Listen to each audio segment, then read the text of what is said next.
जम्मू कश्मीर के सोनमर्ग से एवलांच की डरावनी तस्वीरें सामने आई हैं। भारी तीव्रता का एवलांच इंटर माउंटेन सोनमर्ग और सोनमर्ग इन होटल के इलाके में आया है, जिसका असर आसपास के क्षेत्र में भी देखा गया है। राहत की बात यह है कि अब तक किसी के हताहत या घायल होने की कोई सूचना नहीं है। बर्फ के पहाड़ दरकने की घटना सीसीटीवी कैमरे में कैद हो गई है, जिसमें बर्फ का विशाल सैलाब तेजी से नीचे आता दिख रहा है। ये तस्वीर भी आप देख सकते हैं। बर्फ का ये सैलाब जो है तेजी से नीचे आता हुआ दिख रहा है और आसपास जो मकान है वो पूरी तरह से इसमें ढक चुके हैं। हालांकि अभी तक किसी के हताहत होने जैसी कोई सूचना नहीं आई है। वहां पर लगे सीसीटीवी कैमरे में ये घटना कैद हुई है और कुछ लोग जो घरों के बाहर खड़े हुए थे वो तुरंत जो है अंदर चले गए। कई होटलों को नुकसान हुआ है, ऐसी सूचना है।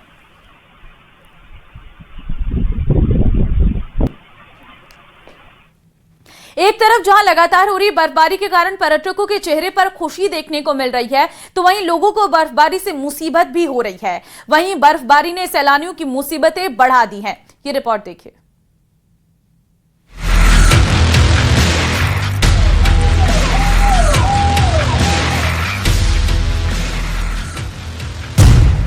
पहाड़ों पर सफेद आफत, कुदरत का प्रहार, थम गई रफ्तार। बर्फ का attack, tourism out of track. कहीं गाड़ियों की लंबी कतारें, तो कहीं भारी बर्फबारी के बीच एम्बुलेंस को धक्का लगाते लोग। तस्वीरें जम्मू कश्मीर के शोपियां और अनंतनाग की हैं, जहां भारी बर्फबारी ने सैलानियों की मुसीबतें बढ़ा दी हैं। लेकिन फिर भी पर्यटकों का जोश हाई है। ताजा बर्फबारी के बाद श्रीनगर पूरी तरह सफेद चादर में ढक गया है। सड़कों से लेकर डल झील के आसपास तक बर्फ गिर रही है। ठंड और भारी बर्फ के बावजूद सैलानियों का उत्साह देखते ही बनता है।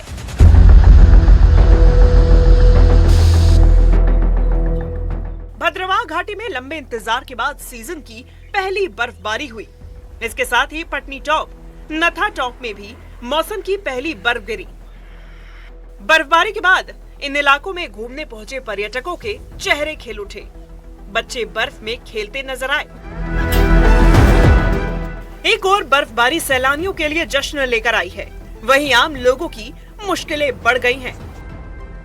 लगातार 2 दिनों से हो रही भारी बर्फबारी के चलते जम्मू कश्मीर के कई जिलों में जनजीवन प्रभावित हुआ है। कई सड़कें बंद हैं और लोग जगह जगह फंसे हुए हैं। पहलगाम और अनंतनाग में हालात ऐसे हैं कि सड़कों पर कई फीट मोटी बर्फ की परत जम चुकी है। प्रशासन और बीआरओ की टीम्स मशीनों के जरिए बर्फ हटाने में जुटी हुई हैं, ताकि फंसे हुए पर्यटकों और स्थानीय लोगों को निकाला जा सके।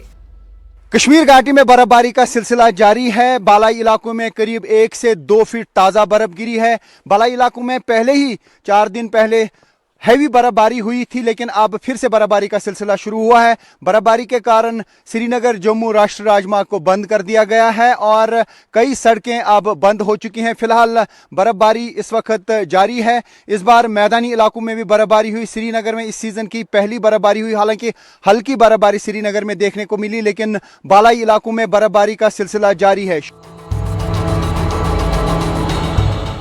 भारी बर्फबारी की वजह से जम्मू श्रीनगर नेशनल हाईवे 44 को एहतियातन बंद कर दिया गया है।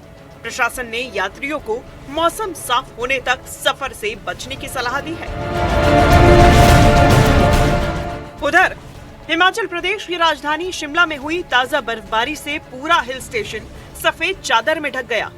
हालांकि भारी बर्फबारी के चलते हिमाचल में 1250 से ज्यादा सड़कें बंद हो गई हैं, जिससे जनजीवन बुरी तरह प्रभावित हुआ है। वहीं उत्तराखंड के नैनीताल में बर्फबारी का आनंद लेने पहुंचे पर्यटकों के लिए अब वापसी बड़ी मुसीबत बन गई है। शहर में सैलानियों की इतनी भीड़ है कि बसों में जगह मिलना मुश्किल हो गया है। 23 जनवरी की बर्फबारी और लंबे वीकेंड ने नैनीताल में सैलानियों का सैलाब तो ला दिया, लेकिन अब अव्यवस्था ने मुश्किलें बढ़ा दी हैं।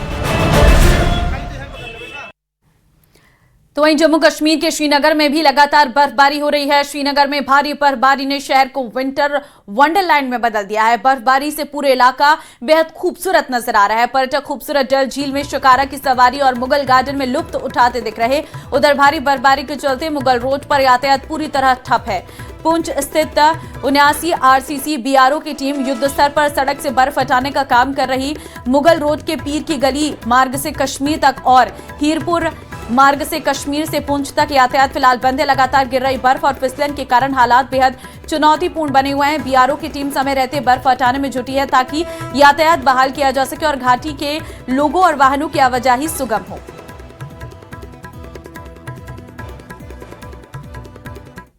केदारनाथ में भी कल दोपहर के बाद फिर से बर्फबारी हुई है। अब तक 3 फीट से अधिक बर्फबारी हो चुकी है और बर्फबारी के बाद केदारपुरी सफेद चादर ओढ़े नजर आ रही हैं और नजारे बेहद खूबसूरत दिख रहे हैं। हालांकि इस वक्त केदारनाथ में आम लोग नहीं रहते, लेकिन वहां काम कर रहे लोग और सेना के कुछ लोग केदारनाथ में रहते हैं।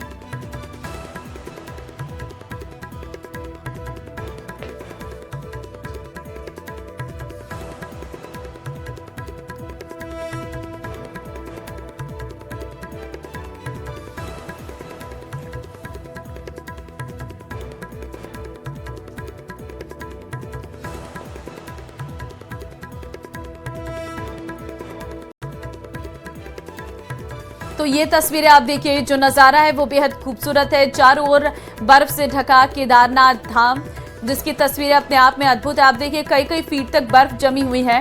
वहां पर एक सीआरपीएफ के जवान हैं, उनको देखकर ये साफ अंदाजा लगता है कि आधी फीट तक वो पूरी तरह से इस बर्फ में चल रहे हैं।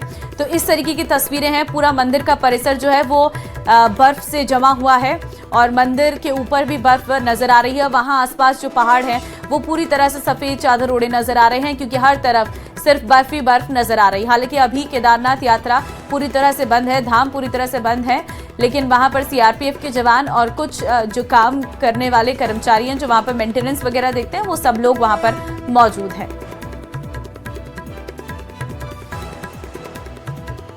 तो देखिए ये खूबसूरत जो बर्फबारी यहाँ पर केदारनाथ में हुई है, उसने केदारनाथ धाम को और खूबसूरत बना दिया है। वहां से आई ये तस्वीरें साफ बता रही हैं कि इस वक्त किस तरह से केदारनाथ धाम का नजारा है। अजमेर से आ रही है बड़ी खबर। 10,000 किलो विस्फोटक सामग्री मिलने का मामला। जेएनएन अस्पताल में भर्ती आरोपी सुलेमान खान को डिस्चार्ज किया गया है। बीपी हाई होने के चलते सुलेमान को कराया गया था अस्पताल में भर्ती। नागौर के हरसोरा जिले में स्थित ठिकाने पर मिली थी विस्फोटक सामग्री। थामला थाना पुलिस सुरक्षा के बीच लेकर सुलेमान को रवाना हो चुकी है। सुलेमान की तबियत में सुधार है, अब उससे कड़ाई से पूछताछ की जाएगी। सुरक्षा एजेंसी के साथ एनआईए भी पूछताछ कर सकती है। भारी मात्रा में विस्फोटक सामग्री के इस्तेमाल और संकलन को लेकर भी होगी पूछताछ। अवैध रूप से भारी मात्रा में रखी हुई थी विस्फोटक सामग्री। तो 10,000 किलो विस्फोटक सामग्री मिलने का ये पूरा मामला। अजमेर से बड़ी खबर आपको हम दे रहे हैं, जहां पर जेएनएन अस्पताल में भर्ती आरोपी सुलेमान डिस्चार्ज कर दिया गया है। हाई बीपी हो जाने की वजह से सुलेमान को अस्पताल में भर्ती कराया गया था, लेकिन फिलहाल उसका स्वास्थ्य ठीक है। अब